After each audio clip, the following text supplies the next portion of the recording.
Attention gamers. Previously on Rav's journey in this discovery season of WoW.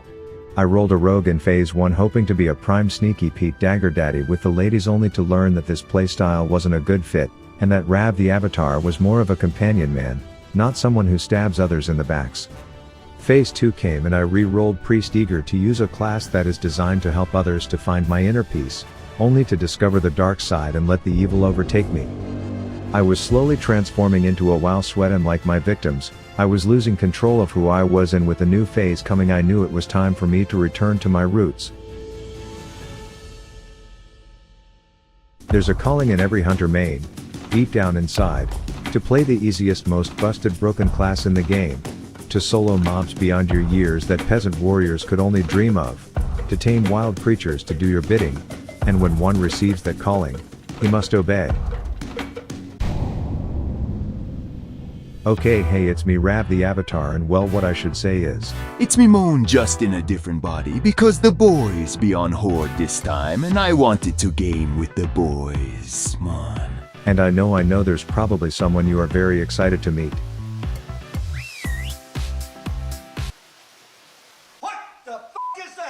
This is Kathy, and don't worry, she won't be replacing anyone's favorite pig, as we will get to that later, as I am essentially using her as my bottom bitch to exhibit reason number 69 why I went back to my hunter roots. You see, Kathy is named after Scarlet Monastery Cathedral, aka the place where accidentally pulling 2 extra packs killed my healer in hardcore WoW, but this is SOD, so you apparently can just nuke the entire place in one pull.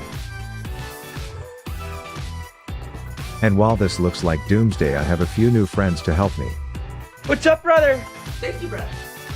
Add a morbidly obese magic casting owl to the equation, and this was going to be my start to speed running myself out of phase 3 content in one day. After a few levels, the plan would be to head back to the Ferric of Zul, where in a previous life a group of state-certified douche canoes bailed on me and I learned how to fend for myself in here. These skills would certainly come in handy, as I was ready for an XP orgasm upon killing. Without realizing that this absolute shafting me out of experience was because my party dropped, I blamed it on Blizzard's buggy code and decided to give group content another chance, only to immediately be reminded why I didn't want a group, as our healer left halfway through the dungeon with nothing to say for himself but come.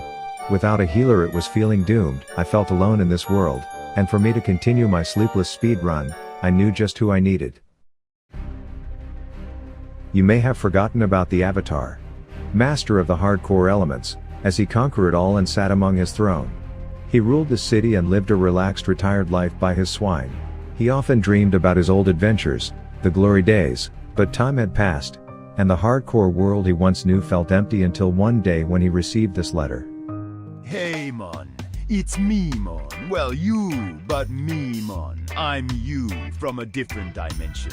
We out discovering shit, and the places be bumping on these servers. I know Howard hasn't been getting his pets mon, and I ask if I can borrow him so he can play a bit. Days went by and I worried Blizzard was confusing me for a new less than 30-day-old account and blocking my mail, but then I saw it. You've got mail.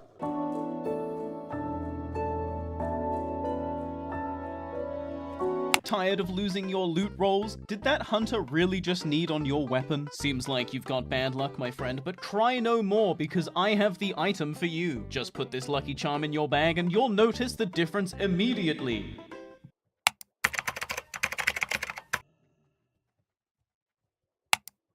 With no response from the Avatar, I thought it was stupid to ask, and I was just about to give up hope when I heard this.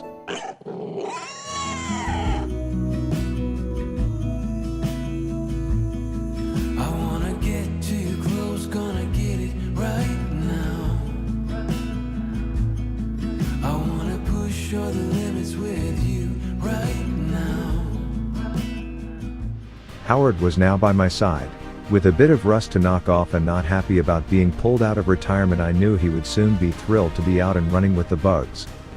The XP was flowing and the speed run was back intact. Well, outside of when I fell in that hole and had to let my feigned death expire so that I actually. But despite my nearly flawless, perfectly optimized gameplay, others were somehow leveling faster than me, others that were in Ashenvale. Whose idea was this? Huh? Welcome to Ashenvale, a level 20 zone that is apparently the fastest way to hit 50 now, and as a first timer to the quote-unquote loop I'm more confused than a concussed goldfish with Alzheimer's. The first hour of this experience boiled down to me running through chaos and destruction, just following the one person in our group that knew what the fuck was going on. Follow the square was the single thing I was programming myself to do. And there's a lot of differing opinions about this event, and all I will say is that I fell in love with Classic for the vast beautiful world, the challenging missions, the juicy backstories behind the quests, discovering new zones and getting stronger with every level. And now I was following a fucking square target around collecting shit for this tall Queen Sarah Palin, running the biggest pyramid scheme of her life without anyone caring because everyone was getting filthy freaking rich from it. But something about the factions who are supposed to be at war just casually coexisting because they were too drugged up on XP didn't sit right to me, and I was going to be that one asshole in the event. I started looking for Stormwind simps who had the green glow because I knew that meant they were squishier than a flaccid wiener, and then I would unload. At first they were getting away and their butt buddies were starting to revolt, but soon enough I would have my revenge. There was this one midget mage named Janine that I killed probably 15 straight times. Who the hell is Janine? Can we fucking focus up? We gotta farm this person. It got to the point where she just sat there dead, targeting me. Probably fuming and sure I wasn't getting XP while everyone else was, but neither was she. And after a few short hours of following the blue square, a highly engaging leveling portion of the phase was complete. It was now time for me to do all the other stuff that was intended to be done while leveling, like accept orders from this sexy dominatrix who wanted me to go back to a level 40 dungeon because she was horny or needed a horn, I don't remember, but I obliged because word on the street was that Blizzard put a memorial of Howard in the game and I just couldn't wait for him to see it.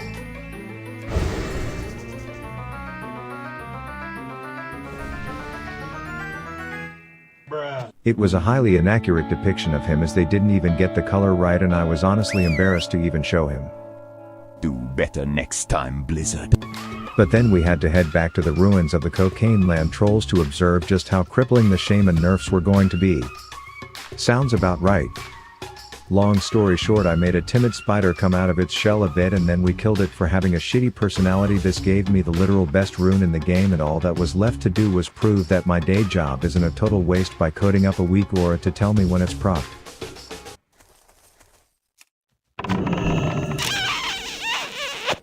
This is perfect, man. I followed the Twitter bitching gamer meta by rushing to run out of things to do in the phase as soon as possible by first taming a now stabled corehound, giving him a cheeky name and using him to prove that stranger danger isn't taught to monkeys when you can offer one of their kiddos a banana and he'll follow you anywhere. Within another hour I finished getting all my runes and was really just craving those classic WoW open world experiences.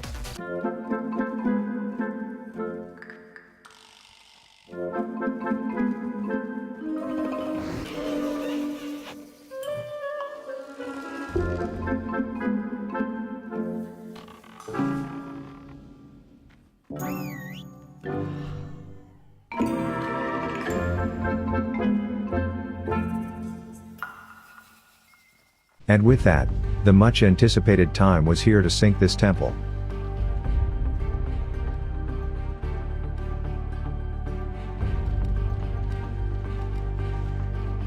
Where are we going? Like, we're not even running towards the temple. We're going the wrong way.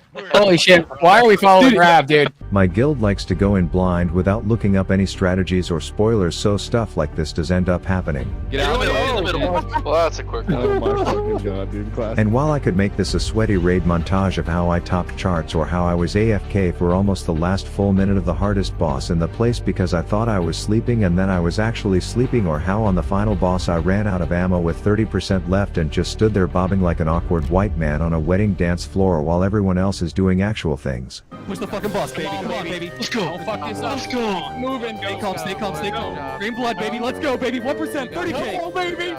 Push it, baby. Push the blood. Yeah, boys. Rasmus out. Let's go. Let's go, baby. The main hand. The other one drops. Let's go. The other main hand. I'd rather get back to the true moments that make classic, classic. Like how when I was leveling my skinning I ran into this totally not obvious bot and decided to do some of my own testing on how these turbo virgin shit stains code their little virtual slaves by first introducing a Yeti to her. This worked like a charm. When I ran into her a few seconds later I decided to see if I could make it think that a level 50 Howard was another Hellsprat NPC. 5D chess outplayed again you botting bitch.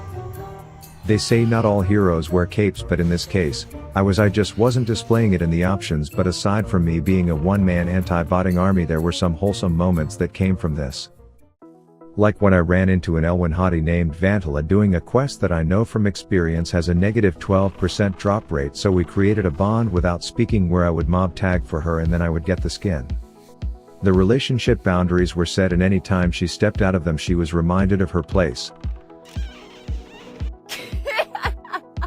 We shared meals together and started to get close until she signaled that she got what she needed from me and wanted to break it off. I followed her back to her house with a plan to teach her that no one breaks Rav the Avatar's heart. As she got within distance of her daddy's farm I turned her into a sexy popsicle, told Howard to look away and then had a change of heart before doing something I would have regretted.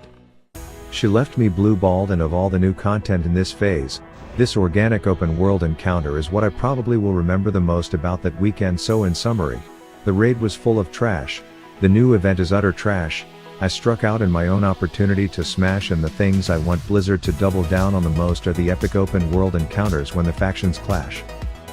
Bravo, mon. See you later.